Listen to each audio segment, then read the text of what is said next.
வணக்கம் தோழிகளே. போன எபிசோடில் நம்ம சுழியம் செய்கிறது எப்படிங்கிறத பார்த்தோம். இந்த முறை நம்ம செய்ய போகிறது கோதுமை அப்பங்கிறது. அந்த கோதுமை அப்பம் என்ன செய்கிறதுக்கு நமக்கு என்னென்ன பொருட்கள் தேவை, எந்த அளவில் தேவை அப்படிங்கிறத நம்ம இப்போ பார்க்கலாம். 2 கப் கோதுமை மாவு, 1 கப் அரிசி மாவு, பச்சரிசி மாவு 1 கப், 1 கப் வெல்லம், தூள் பண்ண வெல்லம், ஒரு அரை கப் தேங்காய் துருவல், 10 ஏலக்காய், சிறிது உப்பு, சிறிது சமையல் சோடா உப்பு, தேவையான அளவு எண்ணெய். இப்போ நம்ம 2 கப் கோதுமை மாவு இதில் எடுத்து வச்சுருக்குறோம். 1 கப் அரிசி மாவை இப்போ அதில் நம்ம கலந்துக்கலாம்.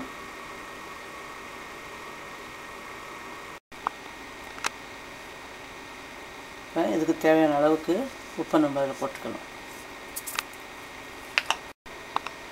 சமையல் சோடா இந்த அளவுக்கு அதில் கொஞ்சம் கலந்துக்கலாம். இந்த மாவில் தண்ணி ஊற்றி கலந்துக்கிறதுக்கு முன்னால் இந்த தேங்காய் பூவை நம்ம அரைச்சிக்கலாம். தேங்காய் பூ அரைக்கும்போது அதோட இந்த 10 ஏலக்காயும் அதோடு சேர்த்து ஒன்றா அதில் நைஸாக அரைச்சி அதில் போட்டு நம்ம வெல்லம் எல்லாத்தையும் ஒன்றா போட்டு அதுக்கப்புறம் தண்ணி ஊற்றி அது ஒன்றா கலந்துக்கலாம். இப்போது நம்ம இந்த தேங்காய் இதில் அரைச்சி எடுத்துருக்குறோம், அதையும் இதில் போட்டுக்கலாம். இந்த வெல்லத்தையும் இந்த மிக்சிலேயே போட்டு ஒரு சுற்று விட்டுருக்கேன். ஏன்னா சீக்கிரமாக கரைஞ்சி சேர்ந்துக்குங்கிறதால அதையும் மிக்சியில் போட்டு ஒரு சுற்று விட்டுருக்கேன். அதையும் அதில் ஊற்று.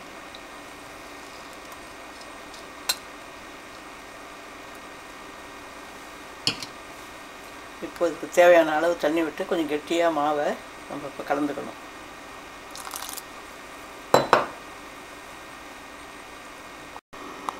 இப்போ நம்ம இதில் கோதுமை மாவு, அரிசி மாவு, வெல்லம், தேங்காய், ஏலக்காய், உப்பு, சமையல் சோடா உப்பு அத்தனையும் கலந்து தண்ணி ஊற்றி தேவையான அளவு தண்ணி ஊற்றி கரைச்சி வச்சுருக்கோம்.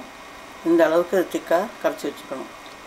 இந்த மாவை இந்த அளவுக்கு திக்காக கரைச்சி வச்சுக்கிட்டு ஒவ்வொரு கரண்டியாக எண்ணெயில் விடணும். இப்போ எண்ணெய் இதில் ஊற்றி ஆன் பண்ணி வச்சுருக்கோம். சூடு வந்ததும் நம்ம இதிலேருந்து ஒரு கரண்டி ஊற்றணும். இப்போ எண்ணெய் காஞ்சிடுச்சு. இப்போ நம்ம இதில் ஒரு கரண்டி மாவு எடுத்து அதை ஊற்றலாம்.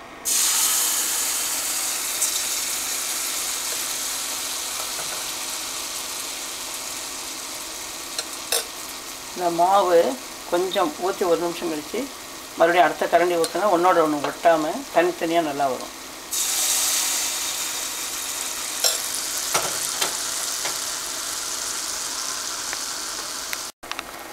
இப்போ பாருங்கள், இப்போ கோல்டன் ப்ரௌன் கலர் வந்துடுச்சு. இதனால் நம்ம இனிமேல் இதை எடுக்கலாம். எடுத்துகிட்டு அடுத்தாப்பில் மறுபடியும் தேவையான அளவு ஊற்றிக்கலாம். இப்போ இதை நம்ம எடுத்துடலாம்.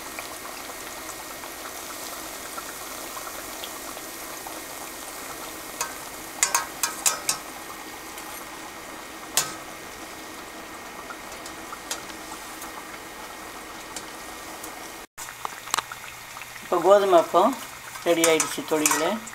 இப்படி இருக்குங்கிறத நீங்களும் செஞ்சு அதை சாப்பிட்டு பாருங்கள்.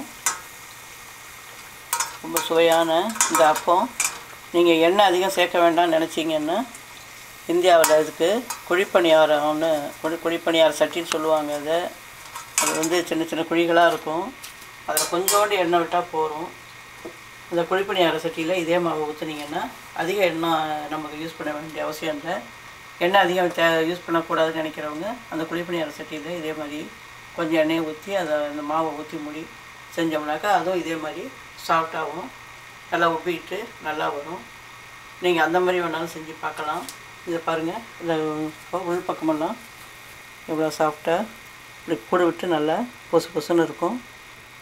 இதை நீங்கள் செஞ்சு சாப்பிட்டு பார்த்து அதை அனுபவிங்க, இந்த சுகத்தை அனுபவிங்க.